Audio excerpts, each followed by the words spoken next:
Alright, so I'm picking up from where the quest left off, and we're gonna go talk to Dunyazard.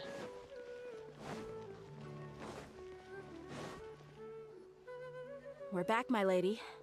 Oh, you're back a lot sooner than I expected. You mustn't have run into any trouble then. Well, how did it go? What did you come up with? Actually, we're still investigating. It's just that we've discovered something strange. I see. The clues you found have led you back here, in the city? Something like that. Yeah. You all look a little dispirited. Whatever you found must not have been very encouraging after all. Why don't you discuss it with me? Maybe I'll be able to say something to cheer you up? It's okay, my lady. It's not so much about me being upset with my father or anything like that. How should I put this? So something is wrong. Even the Traveler and Paimon have been uncharacteristically quiet. On any other day, Paimon would have already waved to me with a smile and shouted, "Dunyarzad, we're back!" So tell me, what happened? Well? My lady, please prepare yourself for what we're going to tell you next. It concerns the Master. The Master? You mean my father?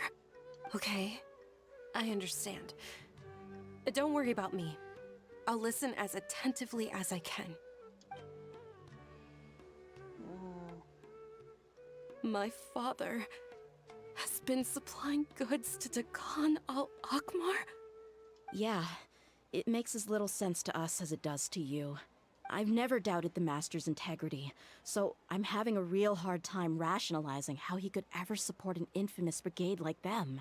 Maybe he's not actually aware of the full story and just stumbled into the deal by accident. That feels unlikely, though. I can't help but agree with the Traveler. Huh? You mean you feel the same way, Dunyarzad? Thank you for sharing all this information with me. Since you've told me everything you know, I should also tell you about some doubts that I've been harboring for quite a while. In the past, I thought that my father hired a bodyguard for me so that I wouldn't run away and get lost. However, there are plenty of capable mercenaries in the Corps of 30. Why did my father go out of his way to hire Dehya? About that. Well, the Homayanis really needed bodyguards, so they reached out to the Blazing Beasts. Later, the Master told me that I was one of the best mercenaries he'd ever seen, and that I should stick around to become one of his bodyguards. He offered me a pile of mora, so I just signed on. Well, but that didn't really answer my question. Just think about it. Why did my father specifically reach out to the Blazing Beasts? Maybe the Corps of 30 just didn't have anyone available, or maybe someone recommended us. I've never given it too much thought. I think I get what you're saying. You'd think none of this was a coincidence. Precisely. At first glance, nothing seems strange or out of place. But there are many parts of the story that don't actually make any sense. If my father had always been in contact with Dakan al-Akmar, then it would make sense for him to bring Dehya into our house. You mean the goal all along was to get Dehya to be your bodyguard? No, that's too much of a stretch. I cut all ties with my father a long time ago. He has no control over my life anymore. But that still doesn't rule out the possibility that your father has still been trying to influence your life without you knowing. So, the Master was not likely an innocent victim in all of this? That's what things are looking like at this point. Sorry we put all of this on you so suddenly, Dunyarzad. It's okay, Paimon. I should actually be thanking you. Regardless of his reasons, if my father has truly been funding a violent group of mercenaries, then it's my duty to bring him back to reason. But is that really the right thing to do? My father has committed many atrocities and deserves all the punishment that he has coming to him. I have zero sympathy for him. You may call me an ungrateful child, but my feelings will remain the same. However, the Homayani family has treated me with nothing but generosity and kindness. If we decide to investigate this further, we could end up implicating the entire Homayani family. I would be biting the hand that's fed me over all these years. Dehya. It's all right, Dehya. If anyone were to ask, you could always just say that I'm the one who instructed you to get to the bottom of this.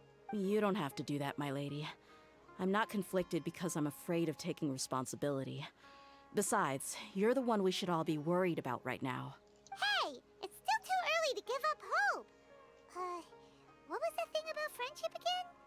True friendship is built on trust. Right, yeah, trust! You said that yourself, Dehya. Besides, there's no point on getting all riled up before we've confirmed all the facts. If your trust hasn't been misplaced, then he probably has many conflicting feelings as well.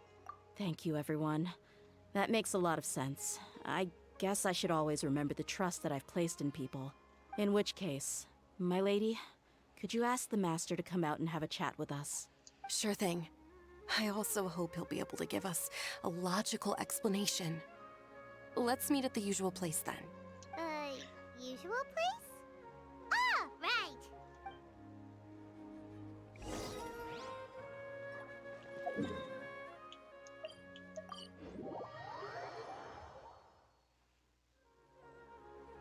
Thank you for coming, sir. Please allow me to introduce these two. This is the Traveler, and next to him is his travel companion, Paimon. Ah, yes, my daughter has mentioned them from time to time. It's a privilege to finally meet them in person. But we may skip all the pleasantries for now.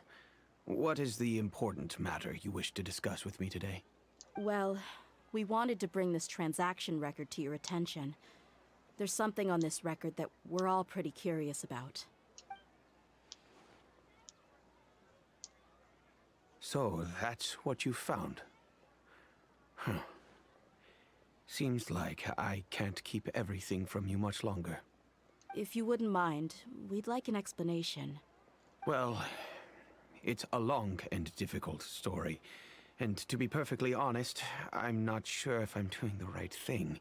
What I do know, though, Dehya, is that the truth will bring you no solace. If anything, it will likely cause you a great amount of anguish. Wait, me? Yes, I understand perfectly why you came to see me. And I am touched by your collective commitment to do the right thing. But knowledge always comes at a price. And sometimes, as they say, ignorance is bliss. Your father, Kusela, and I both believed that. Of course, you have the right to seek and learn the truth, but I must warn you. The facts of this matter may reduce everything you've built for yourself into sand, blowing in the wind. If you must proceed, then Kusela's heartfelt efforts will also fade into the wind like a fleeting mirage. His heartfelt efforts? I'm sorry, sir, but I'm not sure I follow. I've made it this far in life without a single drop of my father's support. I have my own ideals and ways of looking at the world, as well as people and causes that I've chosen to cherish and fight for. None of these things have anything to do with him. I came here today to support you as the head of the Homayani family. No warning will change my stance on that. I understand. Then let me tell you a little story. Our family once needed to take a trip to the desert when Dunyazad was just a baby. Along the way, we were attacked by bandits. They had superior numbers and quickly overpowered our bodyguards. When all seemed lost, a group of passerby Eremites lent us their support. Those Eremites were Kusela's brigade, Dekhan al-Ahmar. Kusela's men told me that the attackers were Eremite mercenaries, just like themselves. I was shocked. Why would Dekhan al-Ahmar go so far to save us and not spare the fellow Eremites? Kusela was grinning and walked over to play with baby Dunyazad. She was startled by his unfamiliar face and nearly started crying. Really? I never knew. He said that he had no particular reason to help us. He just took pity on us because he had a daughter about the same age. We started talking about our children, and I sensed that he was a devoted father. To repay his kindness, I hired his brigade to help out at our estate for a time, and offered everyone generous remuneration. So, that's what happened. It was many years before I saw him again. I almost didn't recognize him the next time he came knocking on my door. The man I knew to be strong and healthy had been reduced to a shell of himself.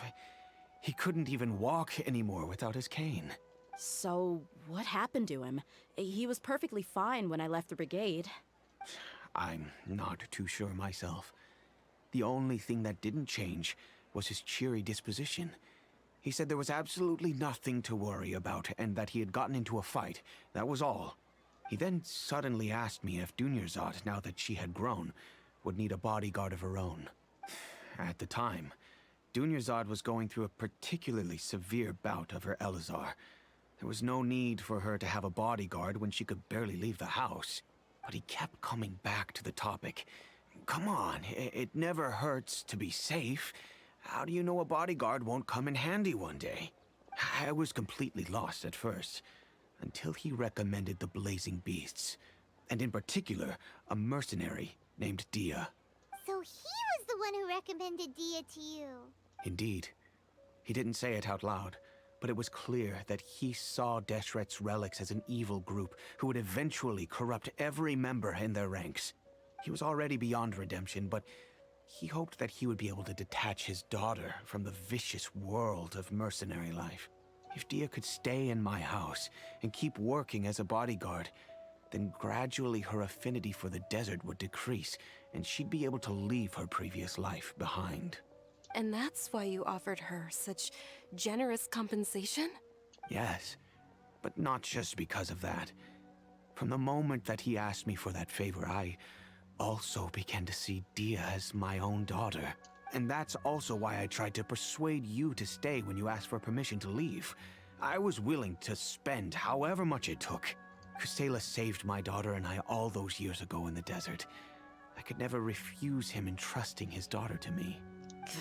He was always like that, acting like he's oh so smart and self-righteous. Kusela said that he'd reimburse me for a portion of Dehya's fees. I refused to take any mora from him, but he'd always send me funds anyway.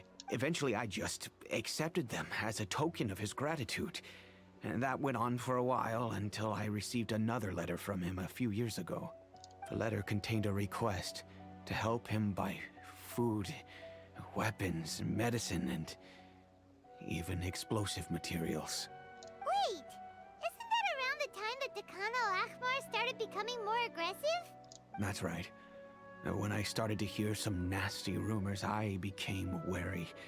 I wanted to meet him face to face to discuss things. But by then, he was no longer receptive to my requests to talk. If I had to guess, it's probably because he doesn't want to put Dehya at risk. But by that same token, he should have also stopped asking you for materials. That thought occurred to me as well.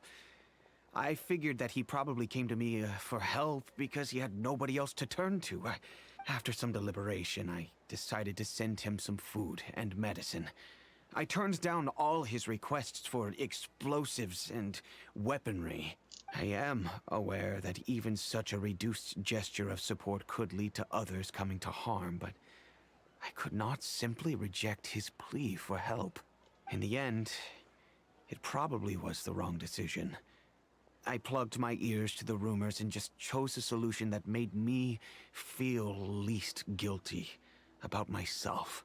If you can, please tell me where he is now. None of the things he's doing right now make any sense if he's just trying to keep me from getting tangled up in his world. If all he wants to do is steer clear of me, then maybe he shouldn't have brought me into this world in the first place. Oh no. Dehya, please don't feel that way. I'm just angry because I can't wrap my head around any of his actions. Maybe there's another way of looking at all this. Can you try to believe in him just one more time? I don't know. I really don't know. I don't think I can do it. But I guess you do have a point. We haven't uncovered the whole truth yet. We still need to figure out his exact actions and reasoning for these last few years. I'll do my best to help. Of course, anything between the two of you would need to be resolved between you and him alone. I don't know Kusela's exact whereabouts. Outside of supplying his brigade with some goods, I tried my best to avoid getting involved any further with him. However, there's a man on the list named Jawed. He used to be a mercenary in the desert and is now a member of the Corps of 30. He's responsible for supplying weapons and liaising with the Dekhan al-Akhmar's merchant caravan. I think he should know Kusela's whereabouts. I've heard that he likes to have a few drinks alone and enjoy the cool wind at night outside the tavern. Maybe you'll be able to find him there. Understood. Thank you, sir. Then I guess this is bye for now, unless... I'll stay and be with my father here. To be honest, I'm still a little dazed and haven't finished processing everything quite yet. My father has indeed done something wrong, but if I think about it, I'm also not sure if there was a right way to handle this problem. I feel like our only course of action is to turn everything we know over to the Corps of 30 and let them render judgment. Yes. I am prepared to accept whatever verdict they choose. It's time to face my mistakes.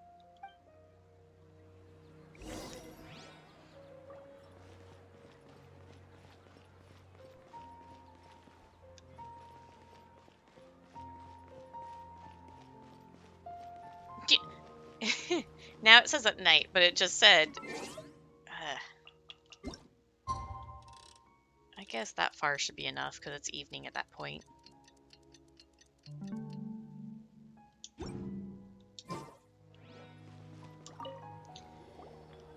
Huh? Who are you guys? So the part I got annoyed about is that when it first popped up with the questline chain, it didn't say at night, it just said to look around here. That's why I was annoyed. I know what you've been up to. Smuggling weapons to violent brigades in the desert while working for the Corps? Pretty bold, if you ask me. Shh. Keep your voice down. How do you know all that? Come with me. We should take this elsewhere. I'll be happy to talk things over once we're somewhere private.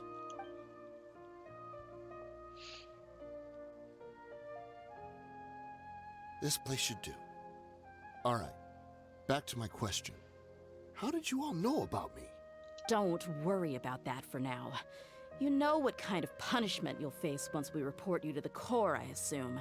Wait. There's no need to jump the gun. Let's talk this out. What are your terms? So what's in it for you anyway, Mora? Well, I was a little tight on money at the time, and Kusela took good care of me in the past.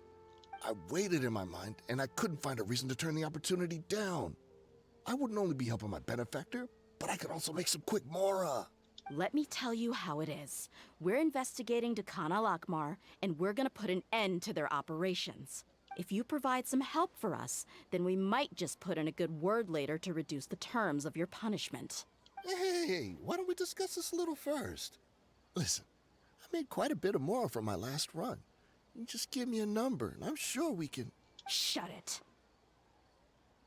My patience is running out. You should know when a mercenary is after something other than money. All right, sheesh. But you gotta promise you'll put in some nice words for me later. They're always on the move. Here's the spot they were at the last time I made my delivery to the desert. Feel free to go have a look. I'm just telling you, though, it's not on me if they're not there anymore. Sure. And then you can forget about any nice words from us. Hey, come on. Now you're just being unreasonable. Really? And how do I know you're not leading us straight into a trap? Don't forget, you're the one with no bargaining chips. All right, I get it. Why don't you go take a look, and if they're not there anymore, I'll try to figure out something else for y'all. Now that's more like it. Let's move. And as for you, try to stick around the city until we get back.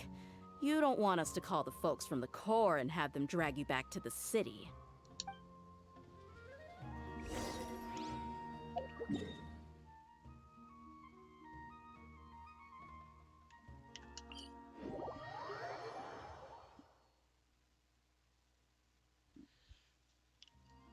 Ah, it's so hot.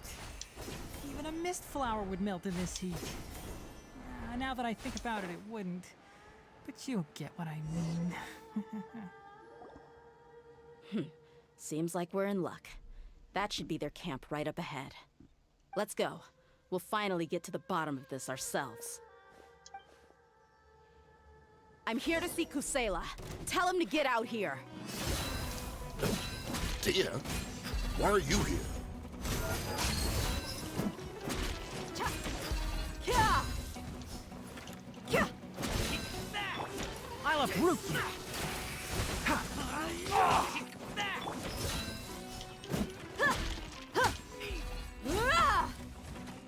Look alive! Cha!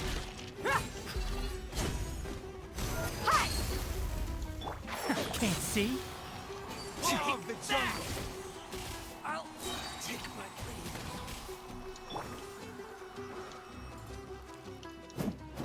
Hi! Huh! Let's get it on! Huh! Haven't you all done enough? Oh, so are you also here to stop us? Stay out of this. It's got nothing to do with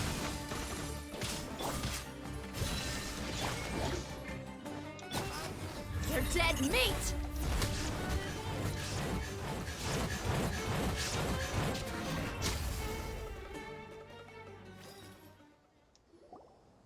Oh, she's so strong. Enough fighting. We all know each other, and I don't want to take things too far. Just bring Kusela to me. There's no use hiding him anymore. Did you understand a single word I just said? Or do I need to bash your skull in some more? All right, everyone, let's all just calm down for a second. Dehya, the boss can't come out and see you anymore. He died a long time ago. What? Seems like you've been out of the loop for a while. Guess that's for the best, though. At least, that's what the old man wanted. When did he die? What happened to him? A few years ago, Kusela broke up Dakan al-Ahmar and went to the Deshret's Relics headquarters by himself. So is that when you guys started acting up? We would prefer to call it taking revenge. Every last person in Deshret's Relics must pay in blood for what they did. So that's why they turned on each other. It was all motivated by revenge. Let me start from the beginning. Dehya, do you know how the head of the Relics maintained order internally? Overwhelming strength and unquestionable authority? Those were a part of it, yes. But just those on their own weren't enough. They had another tool at their disposal. They called it a person's record. Regardless of whether they joined by their own will or were coerced, every person in Deshret's Relics were forced to leave a record of themselves at headquarters. Whether it be their deepest sin, some unforgivable act, or their most immoral exploit, the record served both as a symbol of loyalty and the perfect material for blackmail. So you mean Kusala thought there was no escaping the records? That's precisely it. Every one of us have a record. Me, Bashar, Tikriti, and all the boys who grew up with Dehya and ended up joining our ranks. But you, Dehya, you were never asked to provide a record, were you? I never even knew this was a requirement. You were probably the only person in all of Deshret's Relics who didn't know about it. Ever since you were born, Boss had been trying to shield you from this organization's sinister rules. Not only that, but he also banned all of us from committing any nefarious acts. He said he'd take care of the dues we had to pay regularly to headquarters. But in the end, he was just an ordinary person. What could he do? He was forced to go to headquarters again and again to account for missed dues and incomplete records. He'd come up with all kinds of excuses and get beaten up as a result. We all knew he was doing that for you. He wanted to get you out of this world, no matter what it took. And that's why he became a shell of himself and couldn't walk without a cane. Wait, but that doesn't make any sense. I didn't know about any of this, and I'd never seen him get injured or beaten. Because you were too young at the time. How would you ever tell between wounds from a beating and wounds from battle? When you left home after that final argument with him, he seemed to age by a decade overnight. Even his hair went gray. So, even the blazing beasts were... Yep. It was all his doing. Had he not arranged them to come to you, you probably would have been reduced to a pulp before you ever left the desert. A few years ago, Boss said he needed to make another trip to headquarters. He was already pretty weak then, and we all assumed he was going to get beaten again. I suggested that he hand the role of leadership over to me, but he said there was no longer any need, since the Khan al-Ahmar would soon be no more. His words made no sense to me. But that night, we heard that a massive fire tore through headquarters and razed everyone's records to ash. Everyone gained their freedom that night. Many members fled, not just from our ranks, but from the other brigades as well. But how could we leave with a clear conscience? All of us who knew exactly what had happened. The boss can't have just died for nothing. Those heartless jerks at headquarters took him from us. From that point on, the sole purpose of the Khan al-Ahmar became revenge. The big fire that boss started was quite a blow to headquarters' strength. It's given us the opportunity to launch our attack. Even though we're outnumbered, we vowed to see our revenge through to the very end. But Deshret's records haven't been the only victims of your revenge. There were people from headquarters who changed their names and went into hiding. Some fled to other brigades, and others escaped to the rainforest.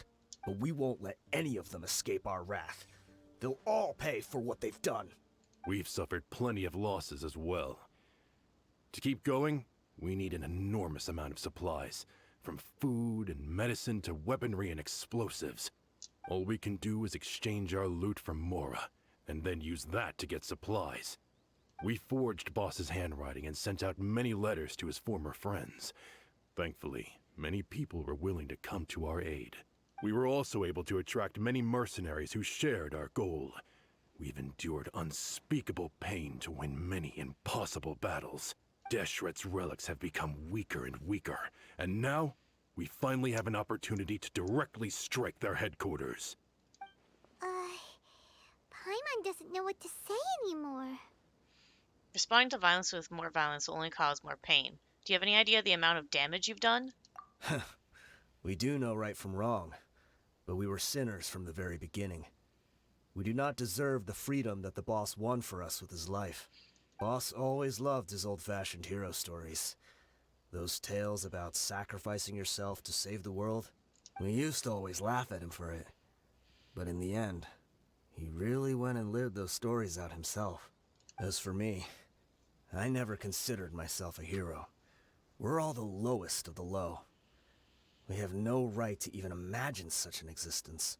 But maybe those hero stories he liked foreshadowed everything that was to come. The spirit of the hero touched all those he had saved, and more people joined his cause. Maybe we were all just acting along with the play in the beginning. But as we acted the parts and recited the lines, we were drawn in. And now, we want to see the story through to the end. I'm sorry, Dehya. I know you always found us insufferable ever since you were young. Just think of this as a madman ranting. I'll go with you. Huh? Dehya? You wanna go with them? I grew up with these guys, and I know they're not bad people. It's just that some situations get so bad that it's difficult to tell good from evil. All I know is that Deshret's relics must be destroyed. Furthermore, I want to go see the place for myself. I want to know if my father is still there. I know you don't want to get involved in this, so there's no need for you to tag along. I can do this on my own. I'm on your side, Dehya. No, I made a promise to Dunyarzad to support you. Yeah. Paimon feels like we'd only regret it if we don't see this through to the end. Thank you. We'll be a lot stronger together with you. I bet Boss would lose his mind if he ever knew you'd join us at the very last moment like this. Considering all the losses and injuries we sustained, we can't afford to turn down someone as powerful as you. He can think whatever he wants. But the fact is, I owe him this much. Alright, that's the end of the second part. And next time when I come back, I'll be doing the third part of Lionsblood. So I'll see you guys later.